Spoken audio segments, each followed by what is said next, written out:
Nous allons prier ensemble.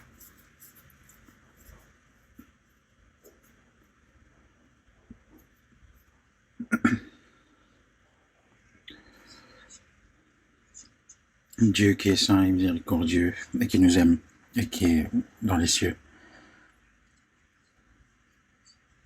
À cette époque où tu as défini comme la fin des temps, tu nous as appelés avant les autres. Tu nous as séparés dans la sainteté, être séparés justement des péchés. Et nous sommes réunis ensemble pour apprendre ta parole et aussi à communier ensemble. Et nous te remercions pour cette grâce que tu nous as accordée. Et à cette heure-ci, nous tous qui sommes sauvés par le sang précieux du Seigneur, pour apprendre ta parole et aussi à te louer et à communier ensemble. Et nous croyons que tu es avec nous à cette heure-ci. Et aussi, nous savons que tu es aussi avec tous ceux qui écoutent en ligne et que tu accordes à chacun la grâce qu'il leur faut. Et s'il y a des personnes qui sont dans la maladie, accorde-leur la guérison. Et ceux qui sont dans les tribulations, dans leur cœur, accorde-leur aussi la grâce pour qu'aucun ne se perde. Et aussi à tous nos églises dans le pays, aussi en étranger, que tout le monde puisse garder sa foi, à obéir à ta parole et aussi à évangéliser. Et justement, nous prions pour que tu sois avec tous ces frères et sœurs et que tu leur accordes, que tu leur remplisses par ta parole et par le Saint-Esprit pour que nous puissions nous comporter en tant que les enfants de Dieu dans ces temps de fin du monde, pour que nous puissions prêcher ton évangile. Accorde-nous par la parole qu'il nous faut, quand il nous faut, et aussi ta parole et ta volonté que tu veux nous montrer à cette heure-ci, et de nous à mieux le comprendre et à le connaître, pour que nous puissions aussi accorde-nous aussi la sagesse pour discerner ta parole, et accorde-nous aussi plus de courage et de force. Et nous remettons tout au Saint-Esprit et nous avons prié au nom du Seigneur Jésus. Amen.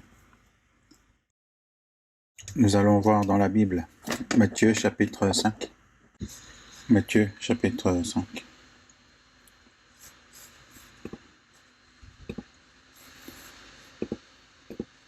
Versets 8 et 9. Matthieu chapitre 5, versets 8 et 9. On va lire ensemble. Heureux ceux qui ont le cœur pur, car ils verront Dieu. Heureux ceux qui procurent la paix, car ils seront appelés fils de Dieu.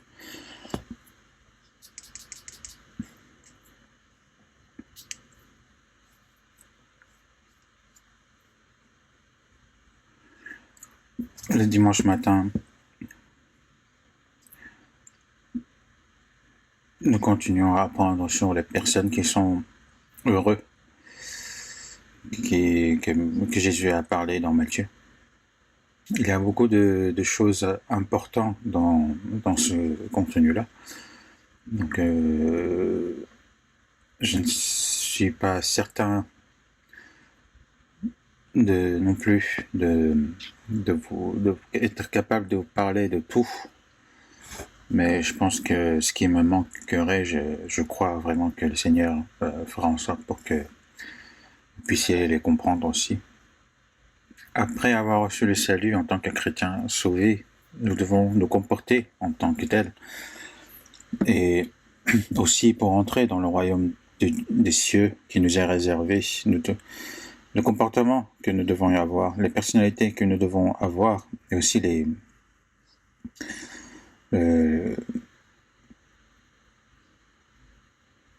qualités que nous devons avoir, Donc c'est tout cela que nous sommes en train de voir, nous sommes en train de méditer ensemble pour voir si lors de l'avènement du Seigneur, est-ce que je suis un de ceux justement qui sera heureux, et est-ce que j'ai aussi dans ma vie justement cette bénédiction que Dieu me donne.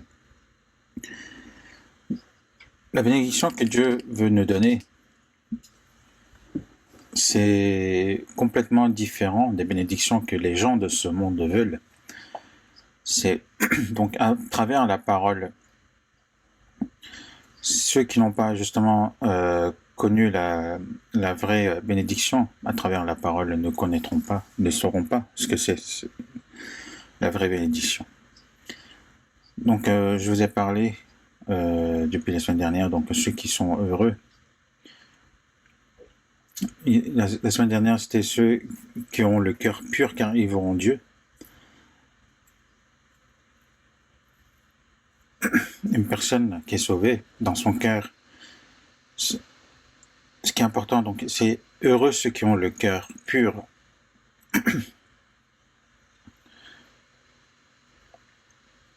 Nous recevons le salut et nous recevons aussi la vie éternelle. Et le Saint-Esprit nous donne aussi le cœur de Jésus en nous. Donc une personne qui est sauvée, comme Jésus a dit, prenez mon joug sur vous et recevez mes instructions, car je suis doux et humble de cœur. Donc c'est Jésus qui est doux et humble, c'est ce cœur que nous recevons et que nous l'apprenons, et que ainsi notre cœur et notre vie ensemble de jour en jour en Seigneur. Et nous devons aussi réfléchir donc qui est celui qui est doux.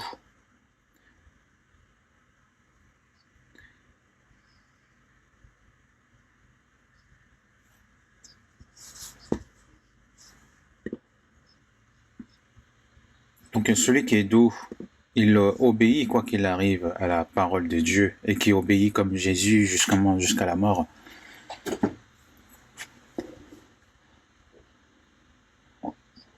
Il dit qu'il est la fin justement de la justice, qu'il a faim et soif de la justice. Comme nous avons faim et quand nous avons soif, nous cherchons des choses à manger ou à boire. Une personne qui a faim ou qui a soif, il n'a pas besoin d'autre chose. Lui, pour ce genre de ces personnes, ce qu'il lui faut, c'est à manger, à boire. Avoir avoir la faim et la soif de justice, c'est comme cette personne qui a faim ou soif, qui recherche des choses à manger ou à boire. C'est ces personnes justement qui recherchent la justice et qui a faim de la justice de Dieu. Ce qui était le cas de Jésus. Quand nous avons faim, nous cherchons des choses à manger, nous voulons tout de suite régler ce problème.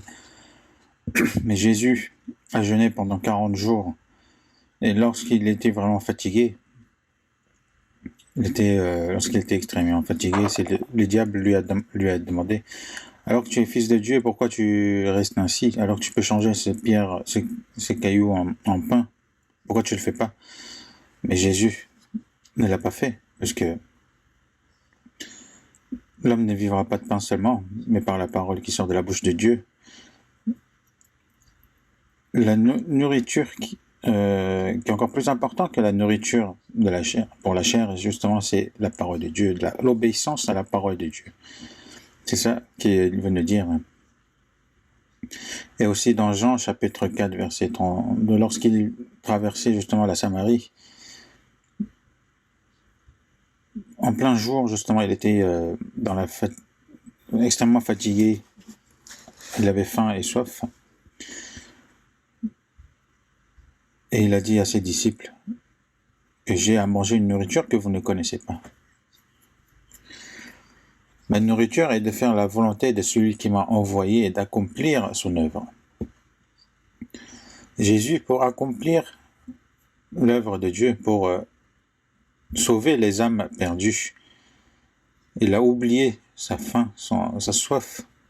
Pour lui, c'était la priorité, c'était comme justement de rechercher d'abord le royaume et la justice de Dieu.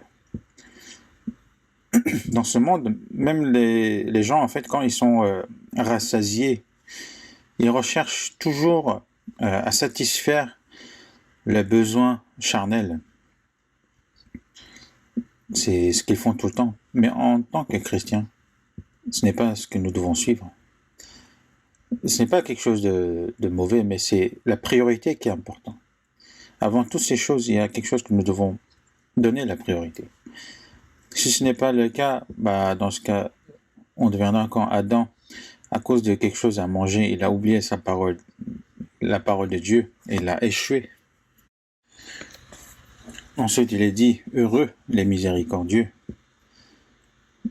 Et nous avons reçu la miséricorde. Nous qui étions destinés à aller en enfer, mais par la miséricorde de Dieu, comme il est dit dans Ésaïe chapitre 40, verset 1, « Consolez, consolez mon peuple, dit votre Dieu, que son iniquité est expiée, qu'elle a reçu de la main de l'Éternel, au double de tous ses péchés. »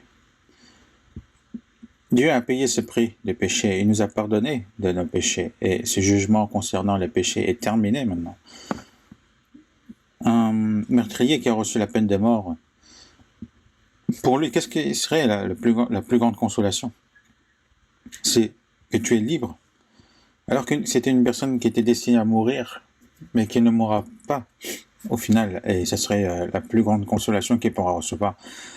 Le Seigneur nous a pardonné nos péchés et il nous a sauvé notre âme, et nous avons écouté et vu cette parole et que nous avons compris. Et même moi, je ne peux n'oublier justement ce jour-là. C'est vraiment la plus grande consolation que j'ai eue de toute ma vie.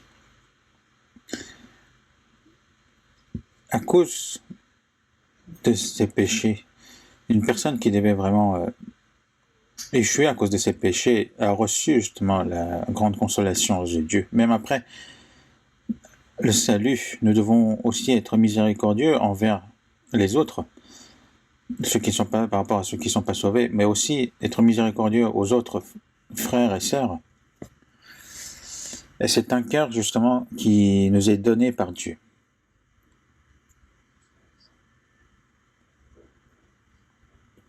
En fait, être miséricordieux, c'est parce que nous devons continuer à recevoir aussi la miséricorde de la part de Dieu.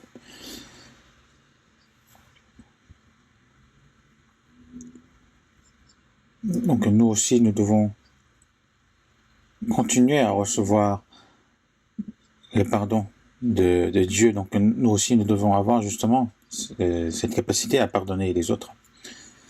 Si nous n'arrivons pas à pardonner les autres, et si on demande le pardon à Dieu, ça ne serait pas juste. Donc être miséricordieux,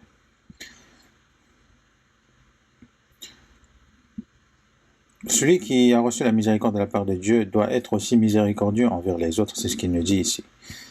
Celui qui n'a pas la miséricorde, vous avez entendu certainement que c'est une personne qui n'a pas la miséricorde recevra aussi un jugement sans la miséricorde. J'entends plein de choses de la part des autres. Certains me disent qu'ils l'écoutent dans la maison en ligne, qu'il l'a entendu 2 fois, 3 fois, même 4 fois, plusieurs fois. C'est ce que j'ai entendu. Par exemple, la vache, elle a 4 estomacs. Donc c'est pour ça, même si ils mangent des foins ou des herbes, malgré cela, ils sont vraiment puissants. Ils débordent de force. La méditer jour et nuit de la parole de Dieu, la remâcher. Et les bêtes qui ne ruminent pas, ils sont impurs, ce qu'il dit dans la Bible. C'est il mange la parole, mais il le digère tout de suite. Et il n'est point bénéfique à ce genre de personnes. Et aussi, donc ceux qui ont le cœur pur, c'est ce que je vous ai parlé la semaine dernière. Le Seigneur nous a purifiés de nos péchés et le Saint-Esprit, à travers la parole, nous purifie notre cœur. Purifie d'abord l'intérieur et ainsi l'extérieur viendra propre aussi. Si le cœur devient propre, ce que nous disons, ce que nous faisons va changer. Donc nous devons devenir purs. Être pur et aussi être saint, c'est la même chose. Dieu nous a non seulement purifiés de nos péchés, mais qui nous sanctifie aussi par la vérité. Sanctifie-les par ta vérité, ta parole est la vérité. C'est ce qu'il a dit avant sa mort sur la croix, donc dans sa prière. Par la vérité, par la parole, sanctifie-les. Comme on peut être purifié par l'eau, qu'à travers la parole que nous soyons purifiés. Chaque jour, nous lavons plusieurs fois les mains, nous prenons des bains, des douches pour devenir propres. Donc nous écoutons la parole de Dieu, nous la récitons, nous la gardons dans notre cœur et aussi nous essayons de la respecter chaque jour et sans qu'on se sache, on se purifie davantage et on devient de plus en plus pur.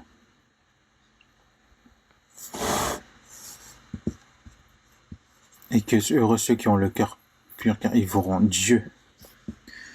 Donc ces yeux vont s'ouvrir, les yeux spirituels vont s'ouvrir. Et lorsque nos yeux spirituels vont s'ouvrir, même en voyant juste une fleur ou un oiseau, on peut ressentir la grâce de Dieu, la puissance de Dieu. Et aussi en regardant les étoiles, on peut voir la grandeur et la puissance de Dieu, de se soumettre justement à sa puissance. Et à travers la Bible, nous connaissons davantage son amour et connaissons davantage sur son mystère. Et que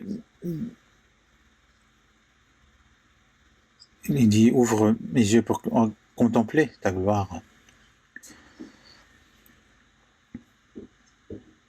Et Dieu nous montre à travers plusieurs choses sa grandeur et justement nos yeux vont s'ouvrir pour regarder tout cela. Si nous n'avons pas un cœur pur, les yeux spirituels vont s'assombrir. Dans ce cas, même si on regarde la parole, même si on écoute, on ne comprend plus. Même si on l'écoute, nous ne comprendrons pas. Il est dit qu'ils sont aveugles.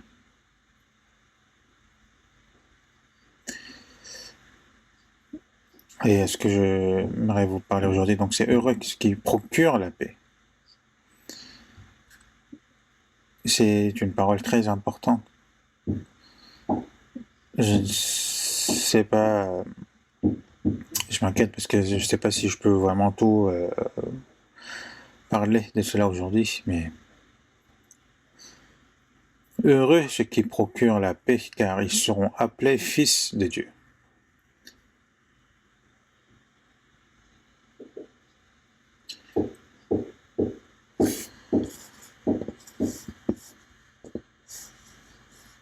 Donc, depuis les pauvres en esprit, il y a justement cette bénédiction qui nous parle. Donc, il y a justement le tampon de Seigneur ici, c'est-à-dire quand on fait un dossier, par exemple, si toutes les étapes sont bonnes, on tamponne à la fin pour valider ce dossier. Donc, nous sommes devenus les enfants de Dieu, mais seulement par la parole. Mais il faut que nous vivons en tant que tels dans notre vie. Pas seulement par la parole que nous sommes enfants du Seigneur, mais que nous devons obtenir justement, être dignes justement de ce statut.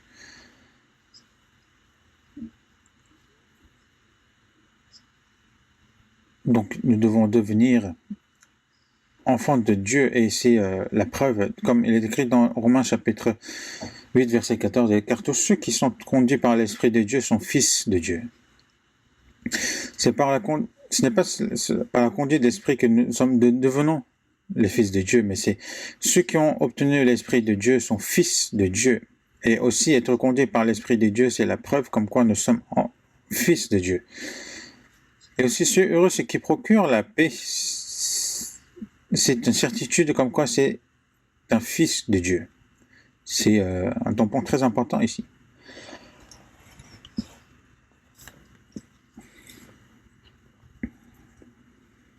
Ce qui procure la paix, c'est sur ce point-là que nous devons réfléchir aujourd'hui. Ce qui procure la paix donc c'est la paix, paisibilité, être dans la paix, dans le confort, dans la bonne ambiance, par exemple que ce soit dans la famille ou dans la société, dans le pays, que le pays soit en paix, etc. Ben, c'est tellement bien si c'est le cas.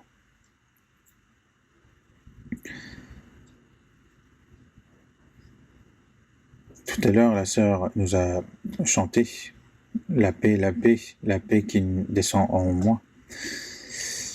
Donc c'est la paix. Le contraire de la paix, c'est la dispute, la guerre.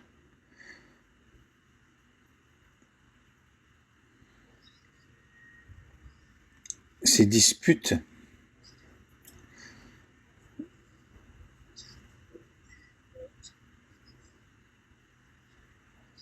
c'est depuis justement le premier homme sur cette terre, Adam, qui a désobéi à Dieu et lorsqu'il a été chassé du jardin d'Éden. Donc en dehors du jardin d'Éden, justement, il a eu des enfants. Comme vous savez, Caïn a tué Abel. Et c'est à partir de ce moment-là que les disputes, les querelles ont commencé.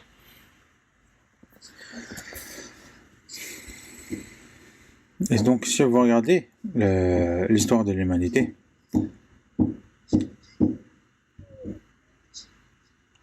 justement, les disputes, la guerre ne s'arrêtent jamais. C'est le résultat de la corruption des hommes qui se sont éloignés de Dieu. C'est le résultat de ces péchés. Ils ont désobéi à Dieu, ils sont devenus ennemis de Dieu. Ils sont devenus des menteurs, des meurtriers, pardon. Et ils sont sous la houlette justement du diable, donc ils ne peuvent avoir de la paix en eux.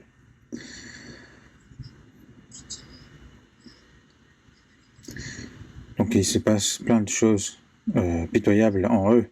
Si on regarde dans l'Ancien Testament, le peuple de Dieu, qui est le peuple d'Israël, lorsqu'ils désobéissent à Dieu, lorsqu'ils renient Dieu, lorsqu'ils désobéissent à la loi et ils vénèrent d'autres dieux, Dieu leur apprend justement la bénédiction et en eux il n'y a plus de paix, qui souffrent, qui reçoivent des châtiments par les mains des païens. Ils reçoivent des afflictions et par la main de Babylone, le pays d'Israël a été détruit.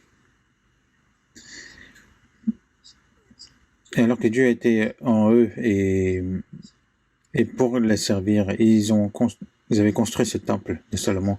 Ce temple a été détruit à ce moment-là et pendant 70 ans, ils étaient déportés au Babylone et a vécu comme des esclaves. Il n'y avait point de paix en eux à ce moment-là. Mais c'était le résultat de la désobéissance à la parole de Dieu. Et aussi, entre eux,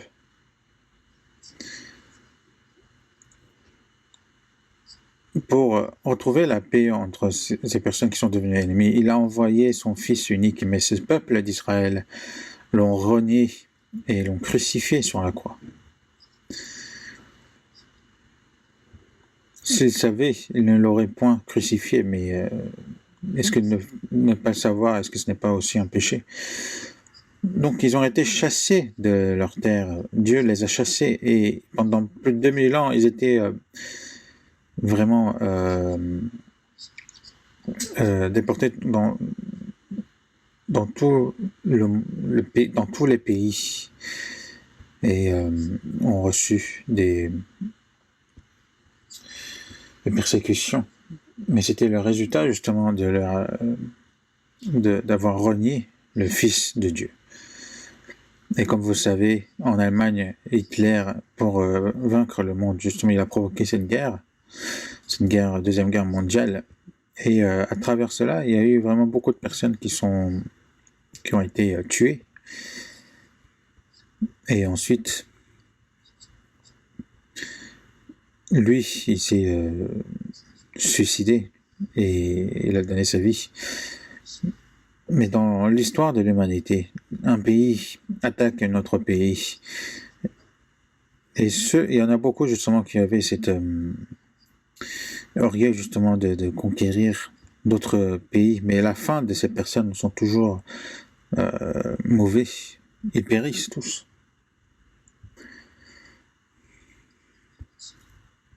Et la parole de Dieu nous dit que dans ce monde, vers la fin des temps, sera détruit par la guerre, comme vous savez tous.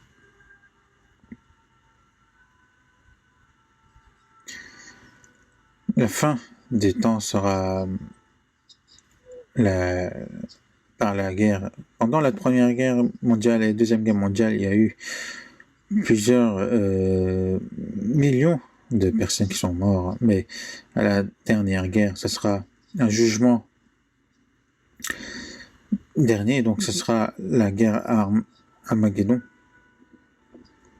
Et comme il est écrit dans Ézéchiel, chapitre 38, vers la fin, la guerre de la fin du monde, et aussi dans Zacharie, que ça commencera à partir d'Israël et que tout le monde entier va périr à ce moment-là.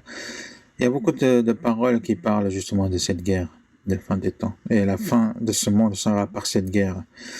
Les hommes ont créé un organisme des Nations Unies qui lutte pour la paix du monde, mais c'est en vain. Parce qu'il n'y a point de paix entre les hommes et Dieu. Donc comment ils peuvent avoir de paix dans ce monde? Alors que nous voulons la paix, nous souhaitons la paix, mais est-ce qu'on aura vraiment la vraie paix? Parce que dans ce monde, il faut comprendre et savoir que dans ce monde, il n'y a pas de paix.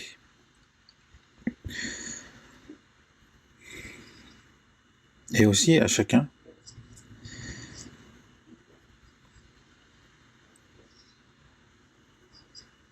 nous sommes trompés par ce monde. Nous vivons dans ce monde qui nous trompe. Nous ne pouvons avoir la vraie paix.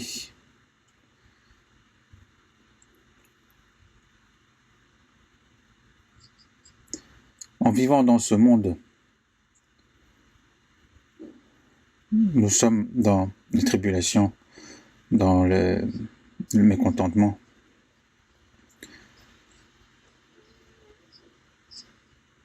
Et nous nous dirigeons vers l'enfer, et en enfer, il n'y a point de paix.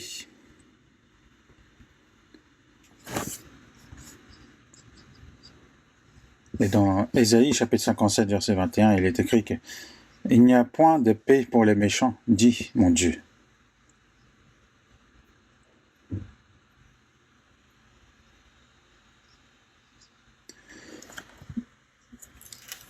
Même si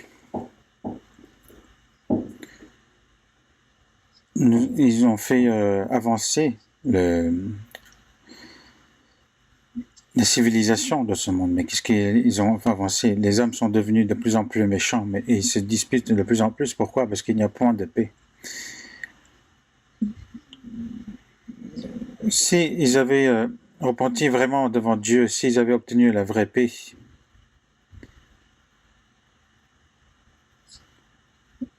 avant qu'ils retrouvent cela, justement, cette paix avec Dieu, il n'y aura point de paix pour eux. Dieu souhaite que tout le monde ait la paix en eux. Et c'est ce qu'il veut nous donner à tous. Mais les hommes ne reviennent plus vers Dieu, mais ils préfèrent se battre contre Dieu.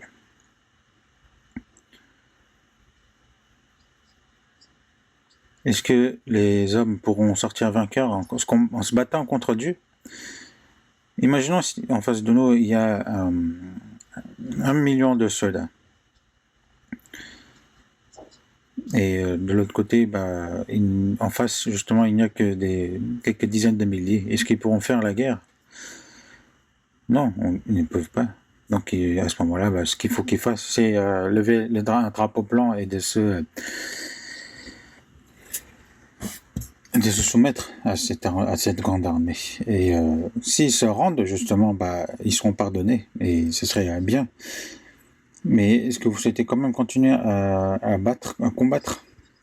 Mais les gens de ce monde ne veulent pas se soumettre, de se rendre à Dieu, alors que ça serait bien qu'ils se rendent à Dieu. Mais le fait de ne pas se repentir devant Dieu, c'est qu'il se met toujours en position d'ennemi devant Dieu et qu'il essaye de lutter contre Dieu. Et dans Somme chapitre 7, on voit que si le méchant ne se convertit pas, il aiguise son glaive. Il bande son arc et il vise. Il dirige sur lui les traits meurtriers, il rend ses flèches brûlantes. C'est vraiment un verset qui fait peur, alors que c'est un verset qui a été écrit il y a de 3000 ans. Si le méchant ne se convertit pas, il aiguise son glaive. S'il aiguise son glaive, tout le monde meurt. Et qu'il bande déjà son arc et il vise. Et si Dieu tire son arc, il va toucher son cible 100 sur 100. Il dirige sur lui les traits meurtriers, il rend ses flèches brûlantes. Avant, on mettait le feu sur les flèches pour faire brûler. Mais maintenant, ces flèches brûlantes, ce sont les armes nucléaires. Ce sont des armes qui ont été créées par les hommes. Toutes ces armes nucléaires qui ont été créées par les hommes, c'est pour périr justement tous les méchants de cette terre. Les nations tombent dans la fosse qu'elles ont faite, leurs pieds se rendent au filet qu'elles ont caché. Voici, vous tous qui allumez un feu, allez au milieu de votre feu et votre torche enflammée. C'est ce qui a été écrit. Dans ce monde, ce sera le jugement de ceux qui ne se repentiront pas jusqu'à la fin. Jusqu'à la fin, ils ne vont pas se repentir et ils ne trouveront pas la paix avec Dieu. Et lorsqu'ils mourront, dans ce cas, ils seront jugés par Dieu et ils tomberont dans l'enfer éternel. Si parmi ceux qui écoutent cette parole, et si vous n'avez pas trouvé cette vraie paix avec Dieu, cette paix qui consiste à recevoir le salut, à recevoir le pardon des péchés, à retrouver la paix avec Dieu,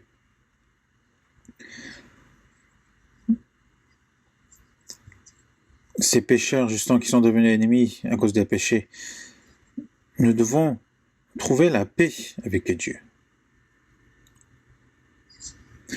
Et Jésus a été éloigné de Dieu. En fait, Jésus est venu pour ceux qui sont éloignés de Dieu, pour qu'ils trouvent la paix. Dans Luc chapitre 2, verset 14, il est écrit, lorsque Jésus est né à Bethléem, dans ce champ de Bethléem, les bergers, justement, ont vu les anges qui sont venus sur cette terre, qui louaient les dieux. Gloire à Dieu dans les lieux très hauts et paix sur la terre parmi les hommes qu'il agrée.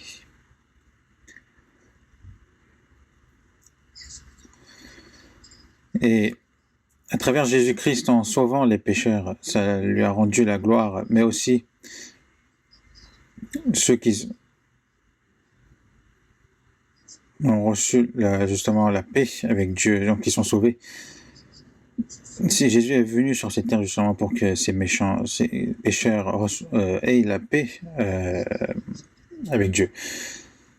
Et dans 1 Jean chapitre 4 verset 10, il est écrit aussi qu'en cet amour consiste non point en ce que nous avons aimé Dieu, mais en ce qu'il nous a aimés et a envoyé son Fils comme victime expiatoire pour nos péchés. C'est quoi une victime expiatoire?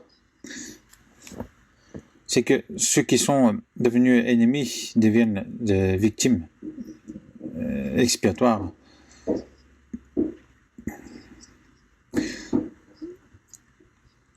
Dieu aime les pécheurs, mais il n'aime pas du tout les péchés. Parce qu'il est un Dieu de justice. Pour qu'il y ait la paix entre nous, justement, il faut que ces péchés disparaissent. C'est qu'il a envoyé son Fils unique en tant que victime expiatoire, qui est mort sur la croix.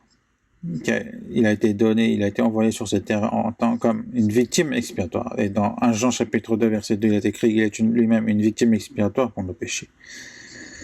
Non seulement pour nous les nôtres, mais aussi pour ceux du monde entier.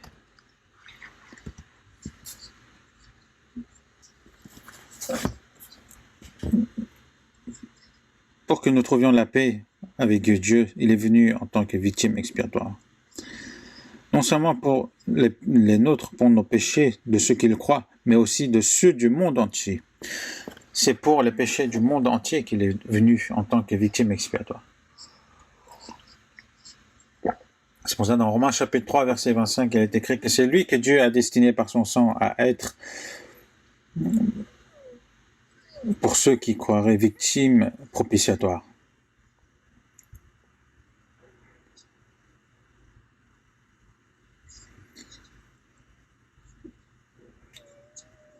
Ceux qui croiraient victime expiatoire. Il est venu en tant que victime propitiatoire, mais il faut le croire. C'est en le croyant justement qu'on obtient la paix. Et dans Colossiens chapitre 1, on va chercher Colossiens chapitre 1, verset 20.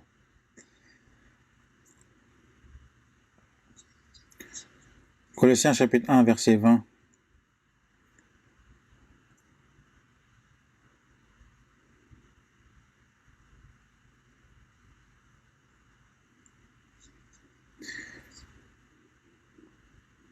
À partir du verset 20, je vais vous lire. Il a voulu par lui réconcilier tout avec lui-même, tant ce qui est sur la terre que ce qui est dans les lieux, en faisant la paix par lui, par le sang de sa croix. Et vous qui étiez autrefois étrangers et ennemis par vos pensées et par vos mauvaises œuvres,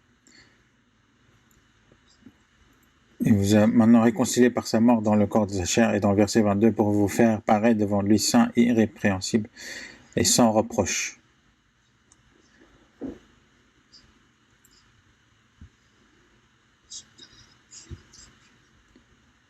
Et voulu lui réconcilier tout avec lui-même, tant que, en faisant la paix par lui, par le sang de sa croix. Jésus, avant qu'il meure, il a dit que tout est accompli. Il a accompli la paix entre nous et Dieu.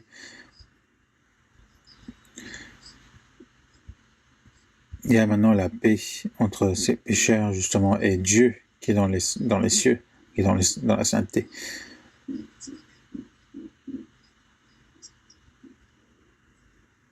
Et vous qui étiez autrefois étrangers, ennemis par vos pensées et par vos mauvaises œuvres, il vous a maintenant réconcilié par sa mort dans le corps de sa chair. C'est un verset vraiment qui est étonnant et incroyable.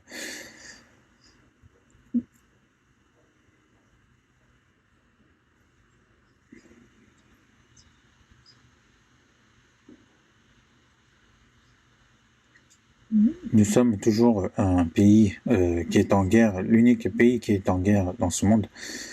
Et nous souhaitons justement la paix, l'union dans le pays pour régler justement ce problème et pour avoir la paix dans le pays. Mais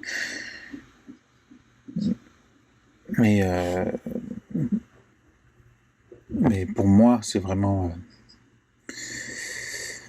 c'est vraiment loin cette paix, parce que nous sommes vraiment devenus deux pays complètement différents, de régimes, de politique.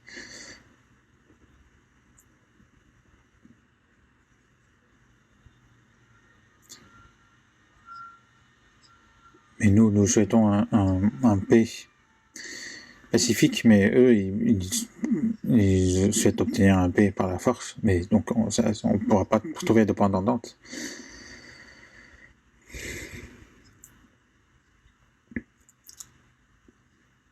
Si nous retrouvons justement cette paix, nous pourrons nous unir et ce serait vraiment super. Et le monde dirait aussi que la guerre froide est vraiment terminée et que la paix est arrivée sur cette terre. Ce serait tellement bien. Mais la paix que nous attendons ne viendra pas si facilement. C'est pour ça que Dieu veut faire en sorte que ce monde justement sera jugé par le feu, sera consumé par le feu, par les armes nucléaires entre les pays et d'autres pays. Et la quantité d'une arme nucléaire suffit justement pour brûler 100 fois la Terre entière. Et on est vraiment avant le déclenchement de ces missiles. Et nous vivons justement dans une situation qui est aussi critique. Mais le fait que nous sommes sauvés et nous puissions continuer à vivre cette période, c'est vraiment une grande bénédiction de la part de Dieu. Romains chapitre 5, verset 1.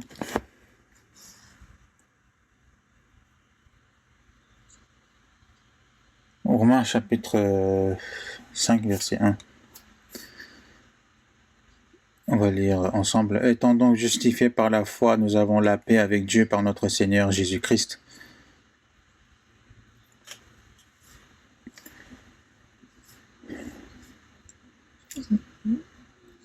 Donc, étant donc justifiés par la foi, nous avons la paix avec Dieu par notre Seigneur Jésus-Christ.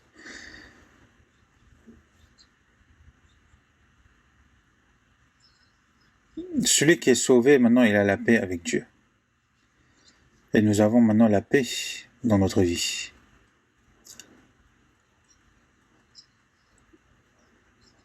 Entre les hommes, il y a les disputes. Et le fait que le monde soit aussi au risque de guerre, donc c'est ce qui nous fait peur. Mais ce qui nous fait peur encore plus, c'est lorsque nous sommes ennemis avec Dieu, lorsque nous étions ennemis avec Dieu, lorsqu'il n'y a pas de paix entre Dieu et nous sommes destinés à obtenir ce grand jugement.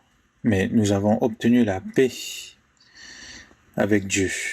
Ce monde, ce n'est pas un endroit où nous allons vivre éternellement.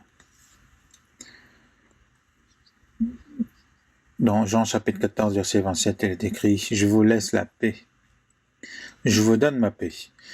Et je ne vous donne pas comme le monde donne. »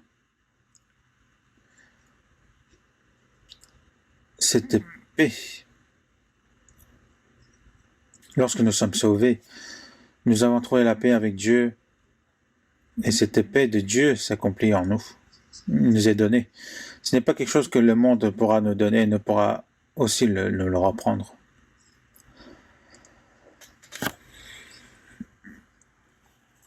Cette paix qui descend du ciel. Pendant que je vis sur le marchepied du Seigneur, je garderai ce trésor dans mon cœur.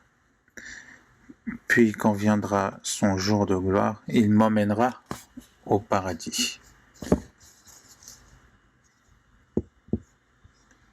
Cette paix, c'est la paix justement qui vient du paradis qui est accompli en nous. Et si on a cette paix, lorsque le Seigneur reviendra, ceux qui ont cette paix-là justement seront pris par le Seigneur. Et cet paradis qui s'accomplit dans notre cœur, c'est cette paix.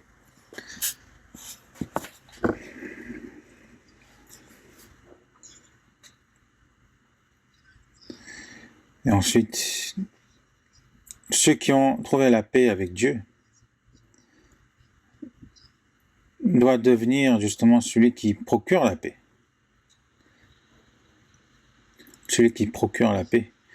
Lorsque nous regardons la croix du haut vers le bas, premièrement, donc il y a d'abord la paix entre Dieu et moi. Ensuite, c'est la croix horizontale, enfin la barre horizontale, c'est entre les hommes et les hommes, entre les personnes qui sont sauvées et qui sont sauvées,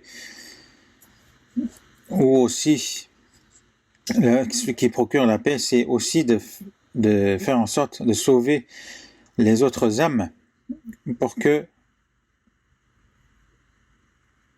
accomplir la paix avec d'autres personnes et Dieu.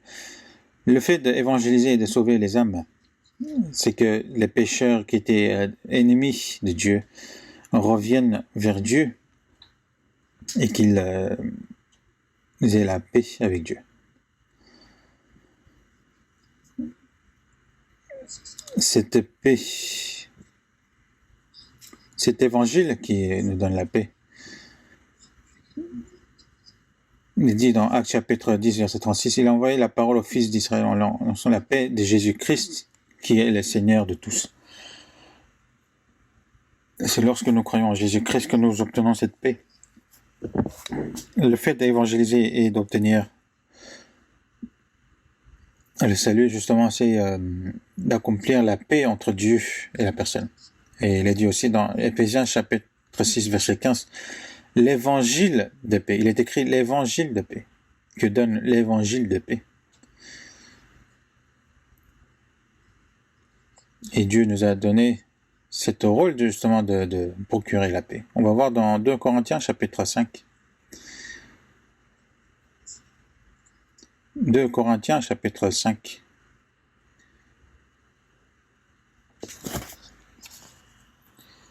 Versets 18 et 19.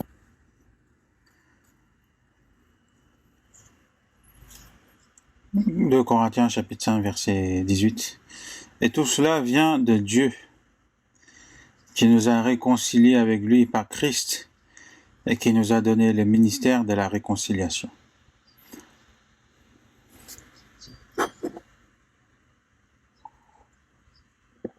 Car Dieu était en Christ, réconciliant le monde avec lui-même, en n'imputant point aux hommes leurs offenses. Et il a mis en nous la parole de la réconciliation.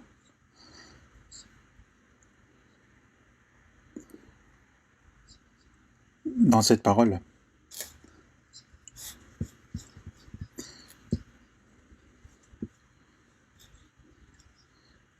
qui nous a réconciliés avec lui par Christ. Donc c'est par le Christ que nous avons obtenu la paix avec Dieu et nous a aussi donné le ministère de la réconciliation. En prêchant l'évangile, donc ceux qui sont devenus ennemis de Dieu, ces personnes-là, justement, ils ne savent pas comment obtenir la paix avec Dieu. Alors que la paix est déjà donnée, alors qu'ils proclament la guerre, alors qu'ils doivent connaître que s'ils proclament la guerre, ils mourront. C'est ça qu'ils devront avoir. Dans Isaïe chapitre 1, il est écrit « Venez, plaidons, dit l'Éternel, si vos péchés sont comme le cramoisi, ils deviendront blancs comme la neige. S'ils sont rouges comme la pourpre, ils deviendront comme la neige. Venez et plaidons. Je vous ai déjà pardonné vos péchés. Donc ce n'est pas par vos péchés que je vous reproche. Même ces péchés qui sont rouges comme la pourpre deviendront comme la laine, blancs comme la neige. Qu'ils sont déjà devenus propres. J'efface tes transgressions comme un nuage et tes péchés comme une nuée. Reviens à moi car je t'ai racheté. Alors qu'il est dit de revenir, mais ils ne reviennent plus.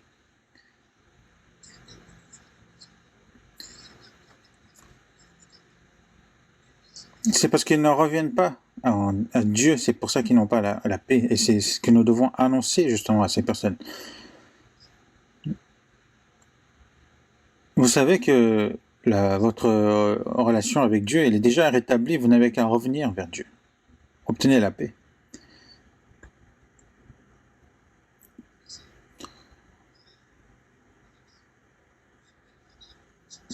Et qui nous a donné le ministère de la réconciliation. Il nous a donné le ministère justement de l'évangélisation. Ce n'est pas un ministère qui a été donné seulement aux prédicateurs, mais qui a été donné à tous les chrétiens sauvés. Et c'est un ordre du Seigneur. Le ministère de la réconciliation.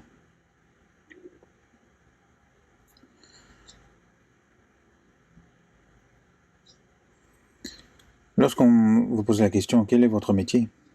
Vous savez, moi je suis évangéliste.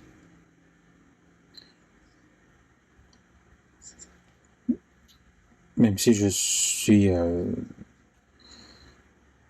travaille à la cordonnerie, je lave les chaussures des autres, mais je suis évangéliste. On doit dire avec fierté. Et c'est quelque chose qui s'est vraiment passé, c'est ce que j'ai vu dans un livre, que j'entreprends des affaires ou que je travaille. Tout ça, c'est un métier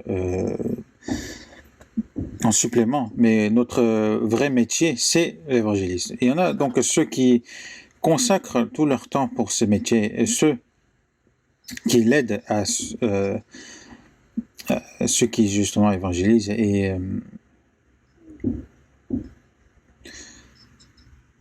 Mais moi, je dois dire justement, pour gagner l'argent, pour évangéliser, je travaille ou je fais des affaires, ou je fais des commerces. C'est pour gagner l'argent de l'évangélisation. C'est pour gagner l'argent de l'évangélisation que je cultive les champs. Et vous n'avez pas de but? Est-ce que vous travaillez, vous gagnez de l'argent, c'est juste pour vous et votre famille? Ce n'est pas un but.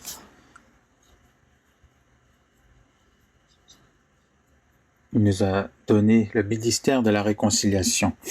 Car Dieu était en Christ, réconciliant le monde avec lui-même, en n'imputant point aux hommes leurs offenses. Il ne nous a pas imputé justement à nous nos offenses, mais il a donné à son Fils unique et il a mis en nous la parole de la réconciliation. La parole de la réconciliation, c'est l'évangile. Lorsque nous écoutons l'évangile, nous réconcilions avec Dieu. Regardons le verset 20 aussi. Nous faisons donc les fonctions d'ambassadeurs pour Christ. Comme si Dieu exhortait par nous, nous vous en supplions au nom de Christ, soyez réconciliés avec Dieu. Nous faisons donc des fonctions d'ambassadeurs pour Christ. Comme si Dieu exhortait par nous, nous vous en supplions au nom de Christ, soyez réconciliés avec Dieu. Soyez réconciliés avec Dieu. Pour ceux qui n'ont pas encore été réconciliés avec Dieu, soyez réconciliés avec Dieu. Parce que il nous a donné les mystères de la réconciliation. Et par cette parole de la réconciliation, nous devons accomplir notre ministère. Nous sommes ambassadeurs pour Christ. Donc il y a les ambassadeurs de chaque pays. Un pays, justement, envoie son ambassadeur dans les pays et il représente le pays. Et il soumet aussi les directives et les ordres de son pays. Et s'il a été envoyé par le président, il remplace le président là où il est. Donc si nous avons été nommés ambassadeurs, c'est que nous remplaçons le Seigneur. Nous vous en supplions au nom de Christ, soyez réconciliés avec Dieu.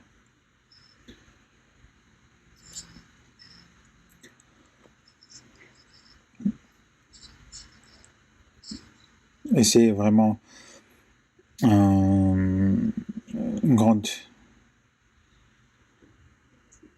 ordre qui nous a été donné, une mission qui nous a été donnée. Et Dieu, ce qu'il veut, il souhaite que tout le monde revienne vers lui, comme il est écrit dans Romains chapitre 10, verset 21. Mais au sujet d'Israël, il dit « J'ai tendu mes mains tout le jour vers un peuple rebelle et contredisant ». Dans 2 Pierre chapitre 3, versets 8 et 9, il est écrit « Mais il est une chose, bien-aimée, que vous ne devez pas ignorer, c'est que devant le Seigneur, un jour est comme 1000 ans. Et qu'il veut aussi, ne voulant pas qu'aucun périsse, mais voulant que tous arrivent à la repentance. Il souhaite que tout le monde revienne vers lui. comme le père attend son fils errant. Ce fils s'est dit, moi, je ne peux pas me montrer de face devant mon père, donc je vais me mourir, je vais me tuer. Dans ce cas, ce qu'il fera, ça blessera son père. Il nous dit, donc, revenez vers moi.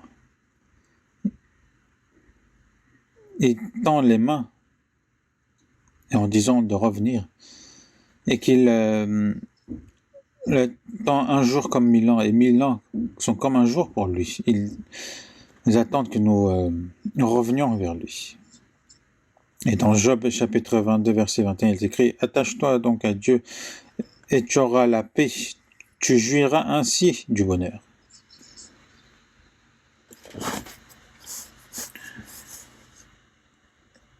Attache-toi donc à Dieu et tu auras la paix.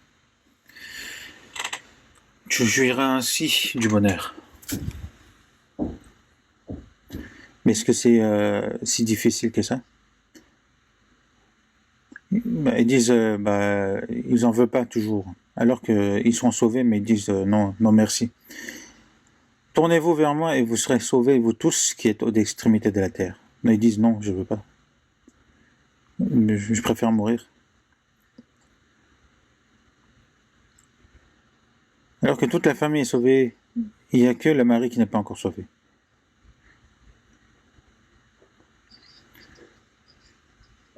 Lorsqu'on le presse en lui disant qu'il faut qu'il soit sauvé, ils disent vous allez au paradis, moi je m'en fiche d'aller en enfer.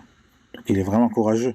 S'il savait que l'enfer existait vraiment, du coup il n'aurait jamais prononcé ce genre de choses.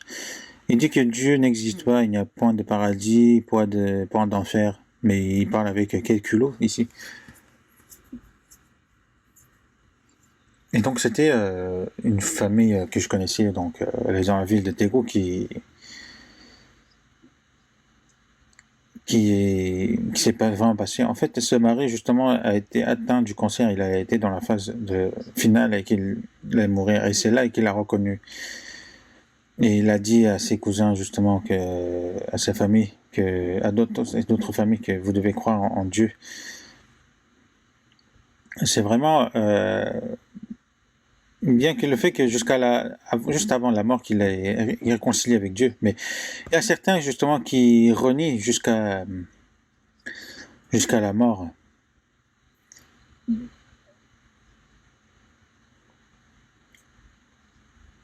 Parmi les deux criminels qui ont été crucifiés auprès de Jésus-Christ, l'autre est repenti, mais l'autre s'est moqué de Jésus jusqu'à la fin. Et il avait justement la dernière chance d'obtenir le salut, parce que c'est le Seigneur qui était à côté de lui, mais il a renié jusqu'à la fin.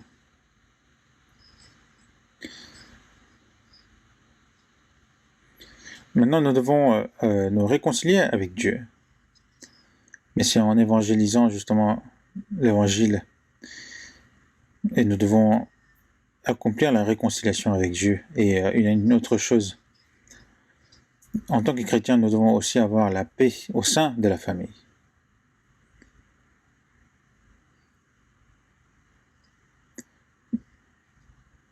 S'il n'y a pas de paix dans la famille d'un chrétien, s'il y a toujours des disputes dans la famille,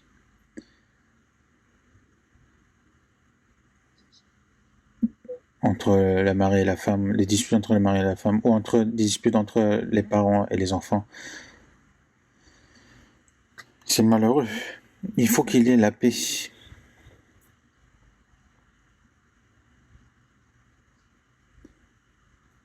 C'est celui qui a été réconcilié en premier qui a la responsabilité de réconcilier par la suite. Parce que la réconciliation, la paix ne vient pas tout seul. Il y a une chose qui doit être faite pour la réconciliation, c'est que celui qui est sauvé, il doit être persévérant jusqu'à la fin pour l'évangélisation, pour le salut d'une âme, parce que ce n'est pas quelque chose qui est facile. Par exemple, le mari qui n'est pas encore sauvé,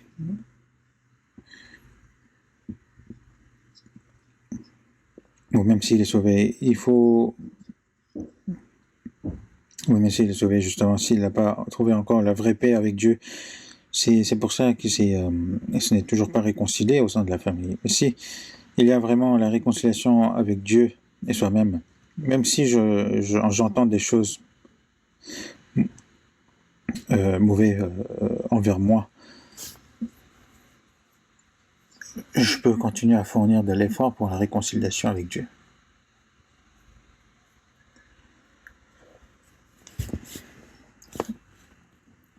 S'il y a des disputes entre le mari et la femme, vous savez quelle est la première victime? Sont les enfants.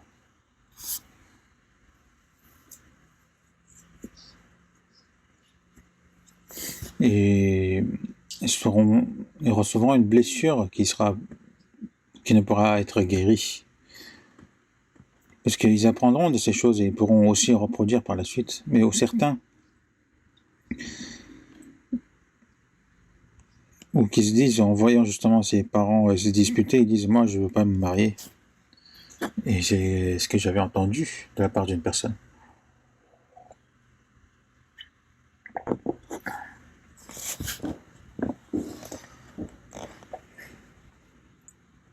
Et même si ils disent que c'est héréditaire et que eux-mêmes justement ils font la même chose.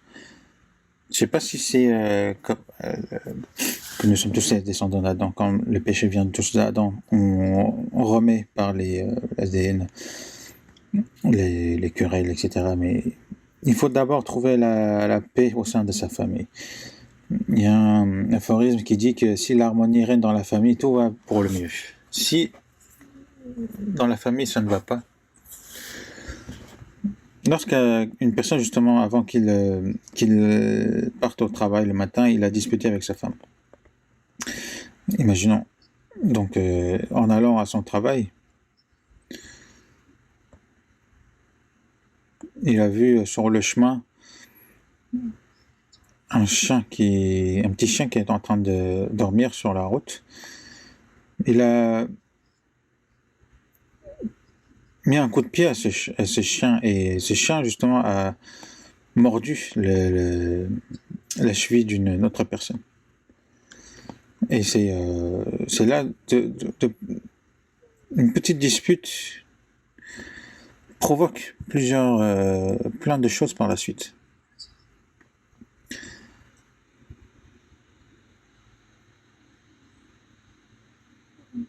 Il faut d'abord qu'il y a la paix qui règne dans la famille, mais cette paix ne vient pas parce qu'on vit dans une belle maison ou on vit dans un bon environnement ou parce qu'on a beaucoup de choses à manger dans la maison que nous obtenons la paix. Il est dit dans Proverbes chapitre 17 verset 1 que mieux vaut un morceau de pain sec avec la paix qu'une maison pleine de viande avec des querelles. Même s'il y a un seul morceau de pain sec avec la paix, vaut mieux qu'une maison pleine de viande, mais avec des querelles. Mieux vaut habiter à l'angle d'un toit que de partager la demeure d'une femme querelleuse. Vaut mieux vivre seul.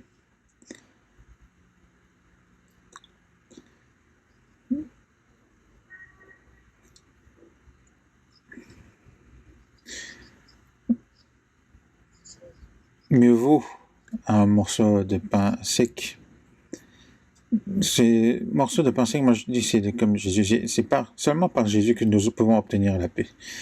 Jésus, mon Seigneur, car tu résides à l'intérieur de moi, et seul toi me suffit. Et même si je suis pauvre, je peux être heureux par toi, Seigneur. Je n'ai point d'inquiétude. Chacun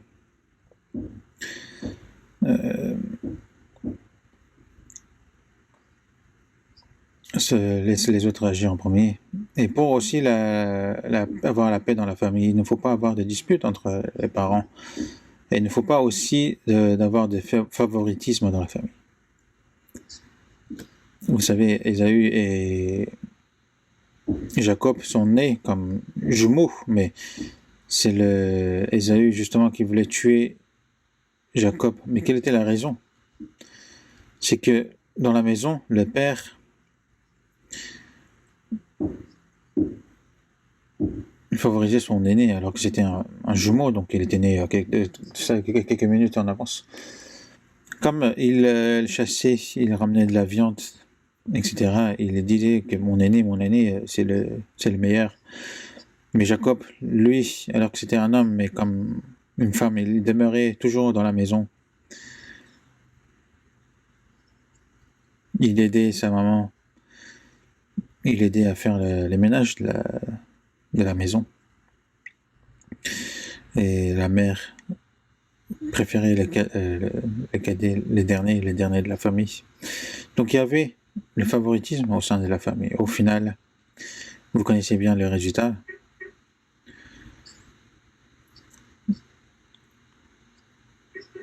Le petit frère a trompé son grand frère et le grand frère voulait tuer son petit frère. Et pendant 20 ans, ils ne se sont pas rencontrés. Le favoritisme crée des disputes dans la famille.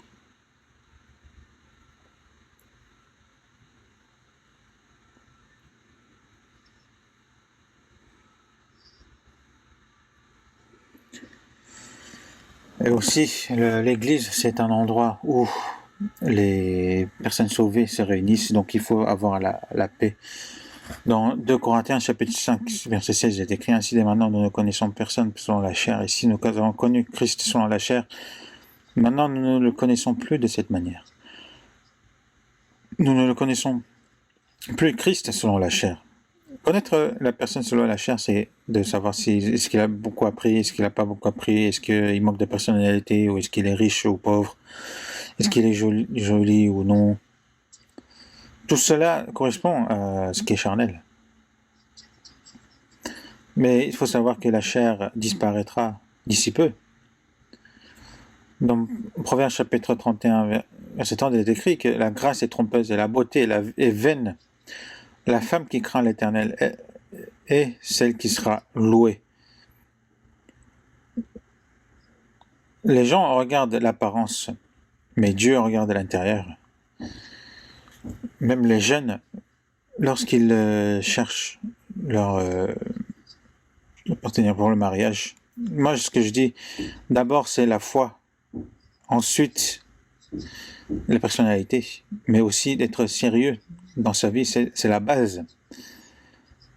Toutes les autres choses, que ce soit la maison, les études qu'il a fait, etc., c'est une option. C'est bien s'il les a tous, mais c'est juste une option. Même s'il les a pas, c'est pas grave. Mais le problème, c'est qu'il cherche ces options comme indispensables. Que la personne doit être jolie, il faut que la maison doit être riche ou autre. C'est ça ce qu'il regarde en premier. Du coup, s'il regarde ça en premier, s'il ne regarde pas la personne à l'intérieur, dans ce cas, il faut savoir que l'apparence ne dure que quelques temps. Il y a une chanson qui dit que ce n'est pas parce qu'il faut être belle pour être une femme. Il faut que le cœur soit bon aussi, soit joli. Il faut que le cœur soit gentil. Pareil pour les hommes. Mais pourquoi les gens souhaitent juger selon l'apparence? À l'église, c'est impossible que ça existe.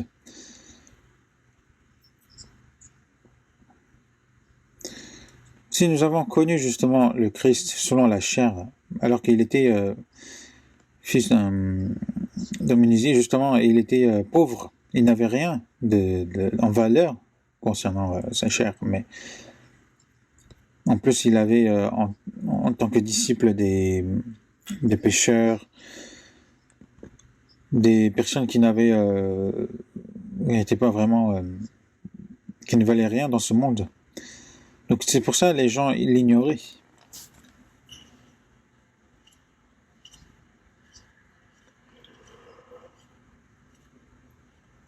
Moi, je pense aussi que l'apôtre Paul était vraiment une grande personne de la foi, mais selon l'apparence, il n'était vraiment rien. S'il regardait l'apparence, il avait vraiment rien de mettre en avant. Mais les gens, est-ce qu'ils regardent l'apparence? En tant, si on est dans le Christ, ce n'est plus le cas. Parce que nous sommes une nouvelle créature et nous avons été renouvelés en Christ. Et c'est cette personnalité, la personne à l'intérieur qui est le plus important. Lorsque vous vous mariez, celui qui se marie en regardant l'apparence, c'est 8 fois sur 10, vous échouerez votre mariage. Et ce n'est pas du tout la priorité qui doit être ces choses-là. En tout cas, il ne faut point avoir de jugement selon l'apparence. Entre les frères et sœurs, il faut vraiment avoir la paix. Il ne faut pas se mettre en avant. Parce que sinon, il n'y aura que des disputes. Alors qu'il doit réconcilier avec Dieu. Il ne créera que des disputes. Et derrière ces disputes, il y a le diable. Depuis le jardin d'Éden, il a fait en sorte que cette paix soit cassée avec Dieu. Et à partir de là, tous les disputes de ce monde, c'est de la part du Satan. Dans Ésaïe chapitre 14, verset 12, il est écrit « Te voilà tombé du ciel, astre brillant, fils de l'aurore. Tu es abattu à terre, toi le vainqueur des nations. Toi, le vainqueur des nations. » C'est celui qui a créé la polémique sur cette terre.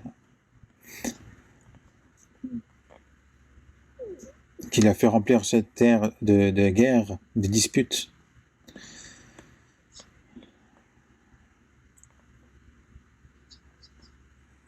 Il a fait en sorte que ce monde est devenu un monde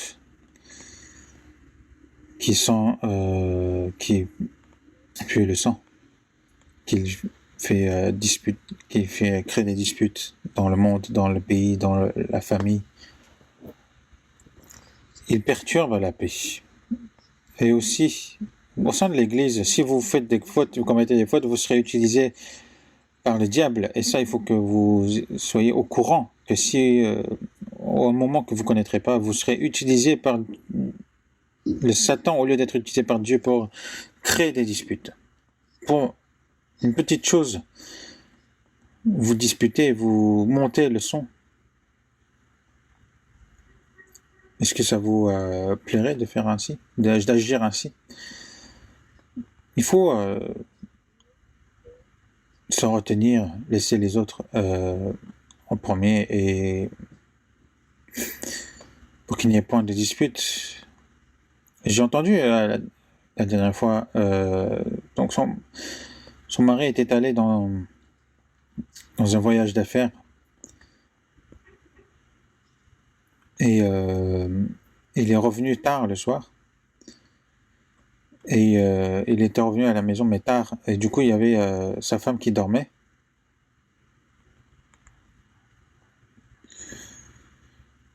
qui dormait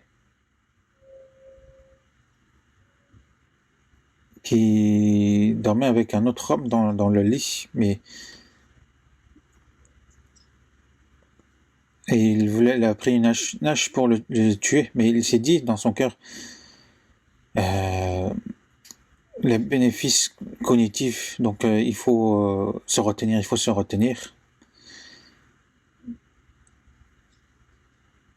et il s'est retenu, et le matin il a vu que celle qui était dans le lit, ce n'était pas un homme, mais en fait c'était la petite sœur de sa femme qui était allée justement en tant que moine, et du coup elle avait justement le crâne radié, du coup de l'apparence juste à sa tête, elle avait l'air d'un homme.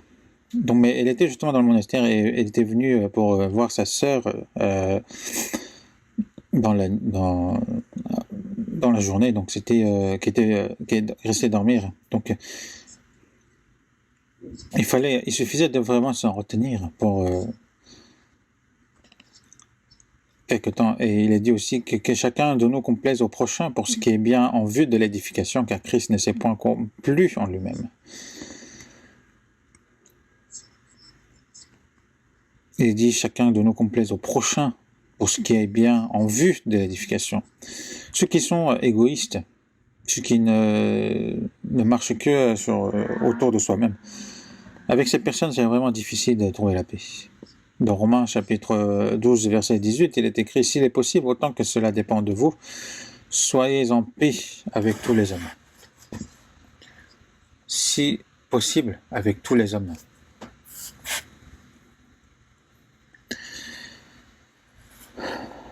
Il faut, s'il est possible, de trouver la paix avec tous les hommes. Marc chapitre 9, verset 50, il est écrit aussi que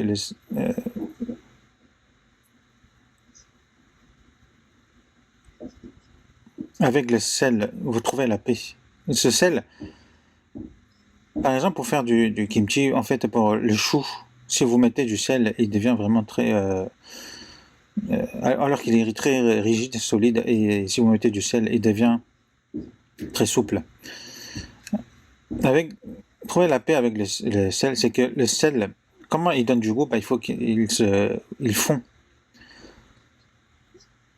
Sans le sel, tous les nourritures, tous les plats, ils n'auront pas vraiment du goût. Si le sel perd sa saveur, à quoi ça sert? Mais pour que ce sel donne du goût, il faut qu'il fond. Il faut qu'il n'y ait plus de lui-même. Si vous goûtez par exemple un très bon kimchi, vous dites le kimchi il a un bon goût, vous dites pas le sel a un bon goût.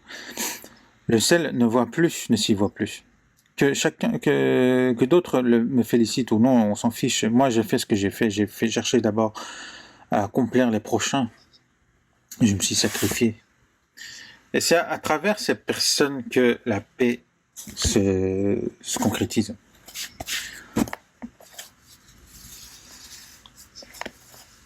Pour devenir la farine, les blés, il faut qu'ils se cassent.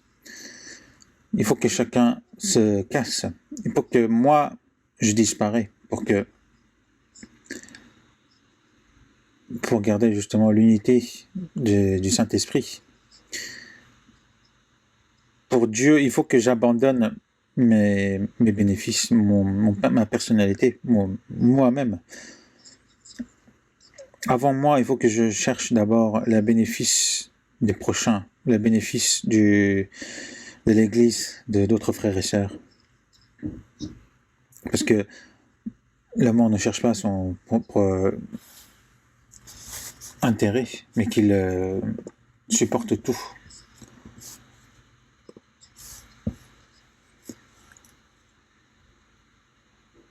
Donc c'est comme le sel, justement. Il faut qu'il se perd lui-même pour trouver la paix. Dans Somme chapitre 133, verset 1 et 2, vous connaissez. Et dans le verset 1, vous voyez « Oh, qu'il est agréable, qu'il est doux pour les frères de demeurer ensemble. » Donc, pour de frères, les frères et sœurs qui sont sauvés, qui demeurent ensemble par le lien de la paix. Et c'est le Saint-Esprit qui nous lie en un seul lien. Et c'est ça que nous devons garder. Même parfois, on a l'impression que tout se passe bien, mais à cause d'une petite chose, il y a des querelles, des disputes, et il y a des personnes qui quittent la communion. Et ces personnes-là ne pourront pas bien mener leur vie, des fois.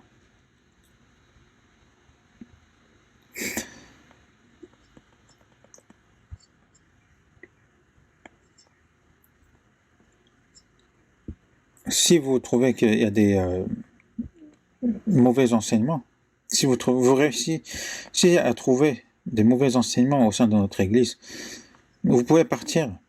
Si vous trouvez d'autres églises qui vous donnent vraiment des enseignements plus bénéfiques que nous, bah, partez pour cette Église. Mais avant cela, non.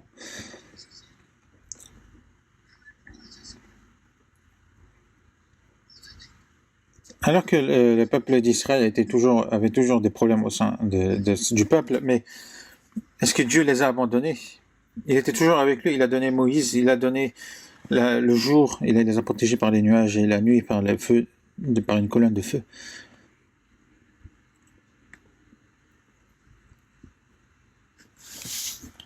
Il faut savoir que là où il y a les hommes, il y aura toujours des problèmes.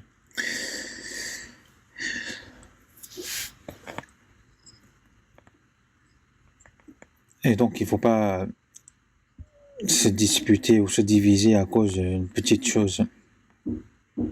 Cela ne doit pas arriver. Et dans Colossiens chapitre 3, verset 15, il est écrit « Et que la paix de Christ, à laquelle vous avez été appelés pour former un seul corps, règne dans vos cœurs, et soyez reconnaissants. »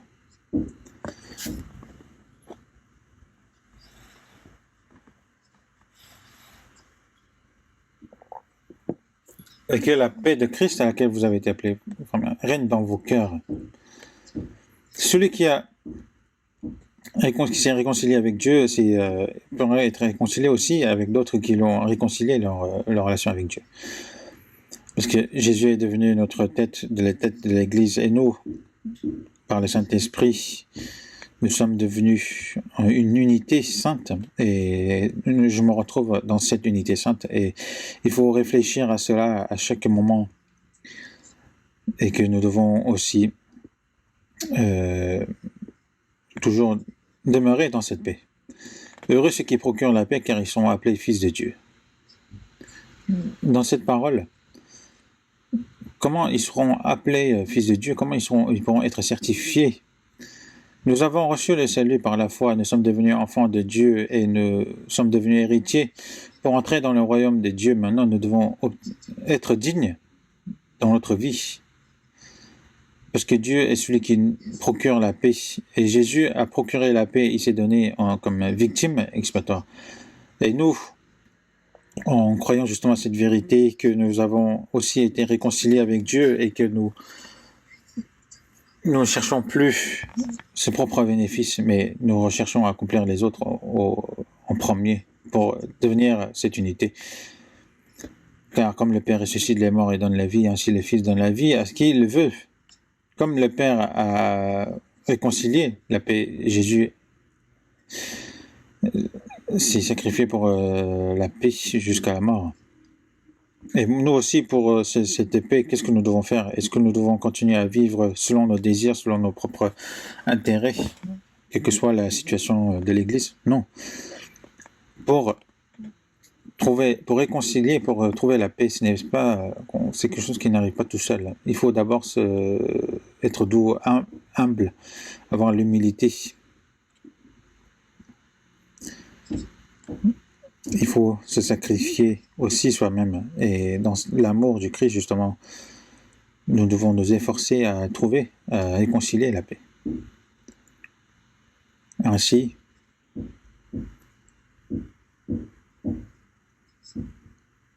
nous pouvons trouver justement la paix avec Dieu. Comme il est dit, il vaut justement agréable et doux pour les frères de demeurer ensemble, comme l'huile justement qui coule de la tête d'Aaron jusqu'aux barbes. Quand on lui verse justement de l'huile sur la tête, donc l'huile coule jusqu'à la barbe. Et dans la torse justement du sacrificateur, il y a les 12 pierres précieuses qui représentent les 12 tribus d'Israël, et qui justement, cette huile qui coule jusqu'aux vêtements, cette notion justement du Saint-Esprit qui nous unifie, qui coule jusqu'aux églises. Et il faut garder justement cette unité jusqu'à la fin. L'unité que le Seigneur a accomplie en mourant sur la croix, et l'unité que le Saint-Esprit accomplit. Il ne faut pas que nous nous cassons justement cette unité par des disputes ou autre chose. C'est garder cette unité, c'est aussi la certification justement que nous sommes enfants de Dieu. Une personne qui est sauvée,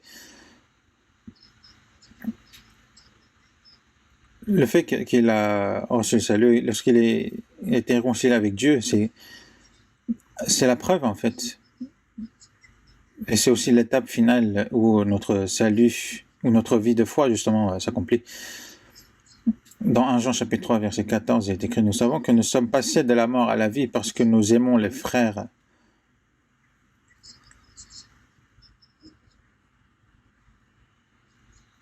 Nous savons que nous sommes passés de la mort à la vie parce que nous aimons les frères. C'est l'amour, la charité qui nous unit. Un homme et une femme s'unissent à cause de l'amour. S'il n'y a pas d'amour, ils peuvent très bien diviser et ils peuvent devenir aussi des ennemis. Donc il ne faut pas. Donc, dans 1 Corinthiens chapitre 2 verset 9, il est écrit aussi qu'il vous a appelé à travers le Seigneur Jésus-Christ, en Messie Dieu justement, qui nous fait avoir la communion. Donc il y a la communion avec Dieu, il y a aussi la communion entre les frères et sœurs, et c'est la communion. Dieu est fidèle, celui qui nous fait communier.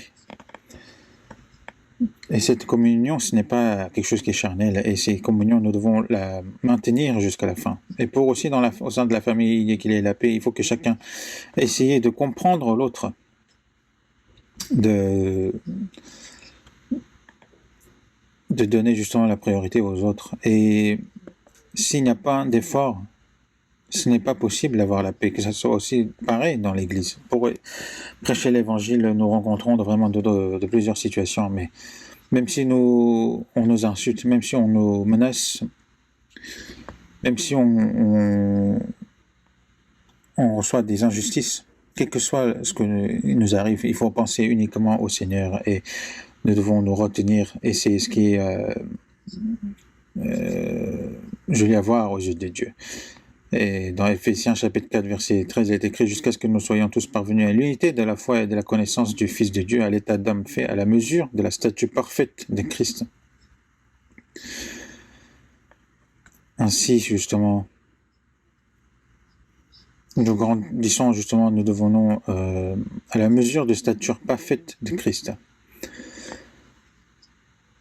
de ressembler davantage à la stature de Christ qui est parfait, jusqu'à ce que nous rentrerons dans le royaume de Dieu, pour que cette personnalité justement puisse être accomplie. Et nous devons davantage obéir, et aussi à procurer la paix, et aussi en évangélisant aussi l'évangile à ceux qui n'ont pas encore trouvé la paix, pour qu'ils puissent trouver la paix, et aussi de procurer la paix entre les chrétiens et au sein de la famille aussi, et au sein de l'Église.